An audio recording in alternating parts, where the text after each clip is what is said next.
আসসালামু আলাইকুম। আলহামদুলিল্লাহ, সমস্ত প্রশংসা মহান রব্বুল আলামিনের জন্য। দরুদ ও সালাম বর্ষিত হোক প্রিয় নবীজি হযরত মুহাম্মদ সাল্লাল্লাহু আলাইহি ওয়াসাল্লামের উপর। আজকে আমার সংক্ষিপ্ত সময়ে আলোচনার বিষয় তাওহীদের প্রয়োজনীয়তা। পয়েন্ট ১, আমল করার পূর্বে ইলম অর্জন করতে হবে। কিসের ইলম? তাওহীদের ইলম।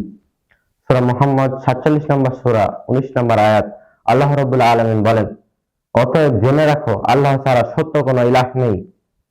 পয়েন্ট ২, আল্লাহ রাব্বুল আলামিন আমাদেরকে সৃষ্টি করেছেন তার তাওহীদের কারণেই, শুধুমাত্র তার ইবাদতের জন্য। সূরা যারিয়াত ৫১ নম্বর সূরা ৫৬ নম্বর আয়াত আল্লাহ রাব্বুল আলামিন বলেন, আর আমি জিন ও মানব জাতিকে সৃষ্টি করেছি শুধুমাত্র আমার ইবাদতের জন্য।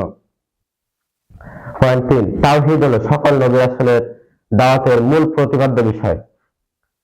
সূরা নাহল ১৬ নম্বর সূরা ৩৬ নম্বর আয়াত আল্লাহ রাব্বুল আলামিন বলেন, আমি প্রত্যেক উম্মতের মধ্যেই রাসূল প্রেরণ করেছি এই মর্মে যে তোমরা শুধু আল্লাহর ইবাদত করো এবং তাগুত থেকে নিরাপদ থাকো। সূরা আম্বিয়া ২১ নম্বর সূরা ২৫ নম্বর আয়াত আল্লাহ বলেন, তোমার পূর্বে এমন কোন রাসূল আমি পাঠাইনি যে যার উপর এই ওহী আমি নাজিল করিনি যে আল্লাহ ছাড়া সত্য কোনো ইলাহ নেই, সুতরাং তোমরা আল্লাহর ইবাদত করো।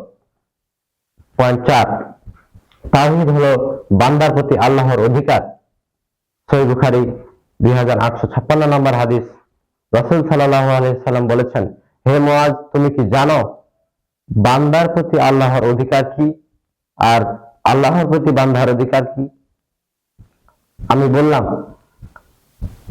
আল্লাহ ও তার রাসূলই বেশি জানেন। তখন তিনি বললেন, বান্দার প্রতি আল্লাহর অধিকার হলো বান্দা একমাত্র আল্লাহর ইবাদত করবে এবং তার সাথে কোনো কিছুকে শরীক করবে না। সূরা আনআম ৬ নম্বর সূরা ১৬২ নম্বর আয়াত আল্লাহ বলেন, বলো নিশ্চয় আমার সালাত, আমার কুরবানি, আমার জীবন ও আমার মরণ সব একমাত্র আল্লাহর জন্য, যিনি সকল সৃষ্টির রব, যার কোনো শরীক নেই। আমরা প্রতিদিন সালাতে বলি, ইয়্যাকা না'বুদু ওয়া ইয়্যাকা নাস্তাঈন। আমরা আপনারই ইবাদত করি এবং আমরা আপনার কাছে আপনারই নিকট সাহায্য প্রার্থনা করি।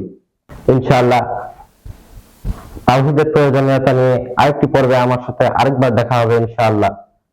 আজকে এ পর্যন্তই। আসসালামু আলাইকুম ওয়া রাহমাতুল্লাহি ওয়া বারাকাতুহু।